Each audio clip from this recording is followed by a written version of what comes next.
let's talk about the stock market and the impressive performance of the S&P 500 this year. So far, the index is up 18%, which is double the average annual return of the stock market in just 6 months. This means that the market is growing 4 times faster than the historical average, making 2024 one of the best performing years in recent stock market history. Some experts are predicting an imminent major crash, claiming that now is the worst time to invest. Forbes, for example, highlighted a warning of an imminent correction, citing economists who predicted the 2008 recession and now see signs that the US is on the brink of a new recession. Morgan Stanley's chief strategist, Mike Wilson, warned that the market could face a 10% correction. Other renowned publications such as Fortune echo these concerns. There are also several influencers and analysts on YouTube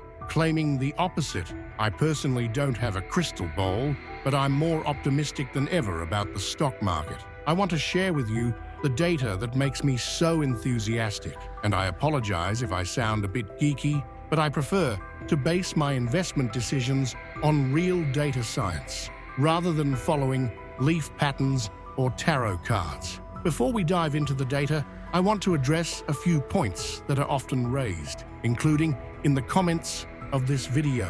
Many people look back at the years when the market had big falls and notice that we haven't had big falls recently, concluding that the market is overheated and that we're overdue for a big correction or crash. They point to the Buffett indicator, which is at an all-time high, showing the relationship between the value of publicly traded stocks and GDP, well above the historical average. They also mention the Shiller P/E ratio, currently at 36.2, well above average, similar to the levels seen before the great crashes of 2000 and 1929. However, the problem with all this data is that people are really bad at interpreting and understanding nonlinear trends. Our biology hasn't prepared us to process nonlinear relationships. For example, if you plant 10 potatoes, you get 10 potato plants. If you plant 100 potatoes, you get 100 potato plants. But it takes 10 times longer if you do it manually. So when looking at these graphs again, we need to consider the complexity and nuances involved. Let's analyze the data in detail to better understand what's really going on in the market. Here is the graph of the Shiller P/E ratio. This graph shows the cyclically adjusted earnings for the last 10 years. It takes the current share price of a company and divides it by the average of the company's profits over the last 10 years, adjusted for inflation. Many economists believe that there should be a flat, linear trend with a median value that makes sense over time. If the graph exceeds this median value, it would indicate that the market is overheated, as the multiple is too high. The first standard index of American companies was created in 1923, which means that data prior to that point is extrapolated and adjusted to a level that can be highly unreliable. Considering all the data available since 1923, one might wonder if a flat line is really the best trend line for this data. Perhaps as markets, technology, and the economy mature, the trend line should be adjusted to reflect higher multiples.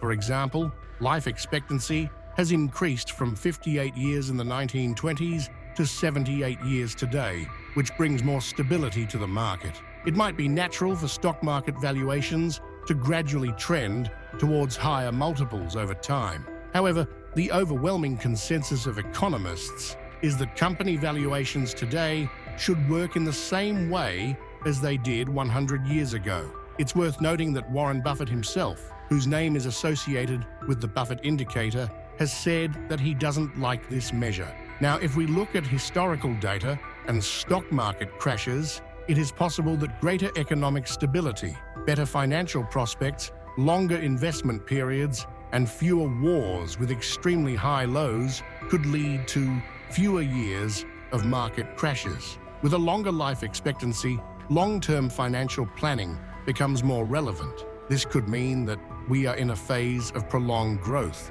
perhaps a sequence of 8 to 10 years of gains. With market crashes, becoming increasingly rare.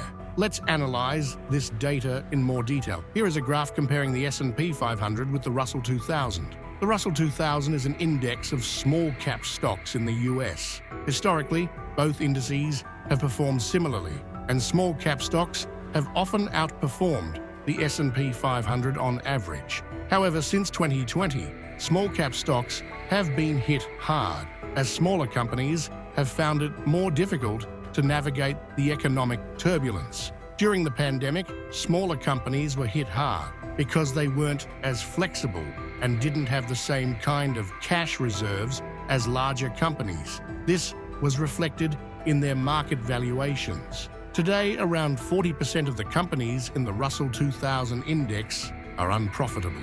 Many of these companies are at an early stage and have not yet reached profitability, while others are reinvesting in growth, often financed by venture capital. To be in the S&P 500, being consistently profitable is a fundamental requirement. Not surprisingly, while many of the largest companies in the S&P 500 have huge cash reserves, tens of billions of dollars on their balance sheets, many small-cap companies are struggling with large piles of debt. When inflation increased and interest rates rose, the big companies in the S&P 500 started earning a lot of interest on their cash reserves, which increased their profits. In contrast, small-cap companies had to pay more interest on their debts, which negatively affected their valuations. Over the last 4 years, the valuations of large technology companies in the S&P 500 have soared, while the shares of small companies have fallen significantly. According to a chart by Wellington Management, small-cap stocks have not been so undervalued relative to large-cap companies since the height of the dot-com bubble. While the S&P 500 is hitting new daily highs, small-cap stocks have fallen 35 to 40% in 2022 and are still 7 to 8% below their pre-crisis level. This trend is also visible within the S&P 500 itself. Retail investors are concentrating mainly on the largest technology stocks. Social networks and YouTube are full of discussions about companies like Nvidia, Tesla, Google, Microsoft, Apple, and Facebook. These companies dominate attention because their products are widely used, and their valuations have skyrocketed since the introduction of ChatGPT in November 2022. However, when looking deeper into the S&P 500, many other companies remain stagnant. Small-cap companies and airlines, for example, are trading at a ratio of 5 or 6, with lower market capitalizations than 10 years ago. Examples include Delta, United Airlines, and American Airlines. In the financial sector, many banks are still struggling to match their 2021 valuations. Examples include Bank of America, Wells Fargo, and Capital One.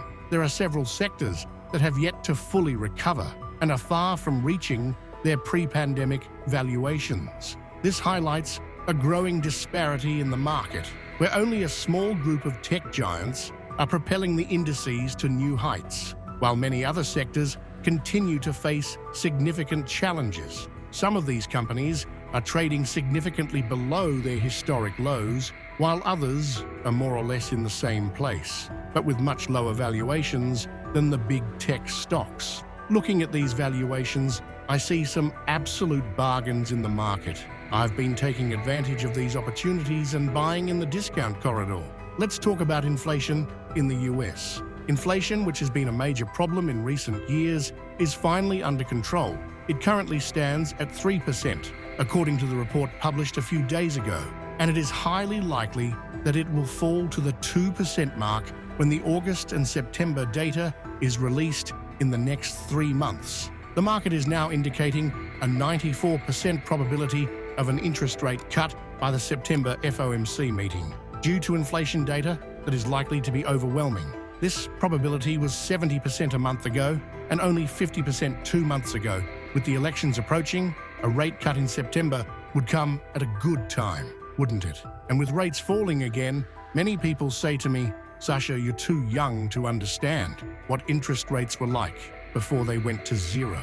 Well, I appreciate the compliment, but I'm a bit older than some people think. My first mortgage was around 7%, and I was working for a big American bank when the financial crisis hit in 2007. I was there, I lived through it, And that's a story for another day. As with the data we talked about earlier, many people assume that interest rates should revert to a historical norm of 5%. They believe that there should be a fixed line, a number that applies historically over time. However, if we look at the graph of interest rates over time, we see that a fixed line of 5% may not be the most logical or obvious way to draw a trend line. Perhaps, with more maturity in the markets and more stability, a non-flat, non-linear trend makes more sense for a stable, growing economy. If inflation is under control, lower rates could further stimulate economic growth, which is beneficial for everyone. With rates falling again from September, what do you think will happen to all those companies that have seen their share prices plummet in recent years? And what will happen to the small cap companies that have been struggling to stay afloat? Now is an interesting time for the market, with plenty of opportunities for those who are attentive and ready to act. We will continue to watch closely and make informed decisions based on the data and trends we are seeing.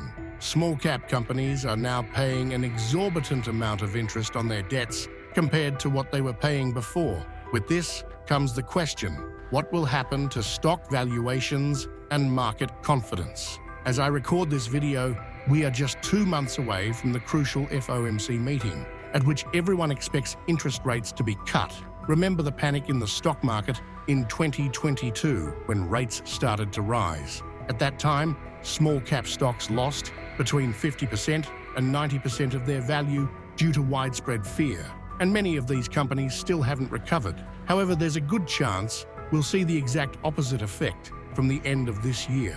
Imagine a scenario where really useful artificial intelligence applications start to appear on the market instead of irrelevant search results. Like Google suggesting you put glue on your pizza, we could see significant breakthroughs like Tesla finally making real progress with fully autonomous driving. These transformative innovations can have a tremendous impact on the market. The last 2 times interest rates fell dramatically, it was as a result of financial collapses with efforts to save the economy.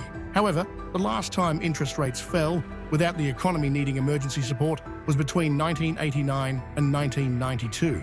During this period, rates gradually fell from 9.75% to just 3%. There was a brief recession in 1990, but the high inflation of the 1980s had ended, allowing interest rates to remain low. Following this drop in rates, the US stock market entered the longest bull run in its history during the 1990s. At the time, it seemed highly unlikely that the market could continue to grow. Many people and publications believed that this was impossible, as the market had already had an extremely strong decade in the 1980s, growing by 200% from 1982 to 1992. However, after interest rates fell, the stock market grew by another 200% by the end of the 1990s. So the big question is, will history repeat itself? Are we about to see the stock market enter one of the greatest bull runs in history as rates fall? Or will this time be different? Let's watch closely and see how the data unfolds. The possibilities are intriguing,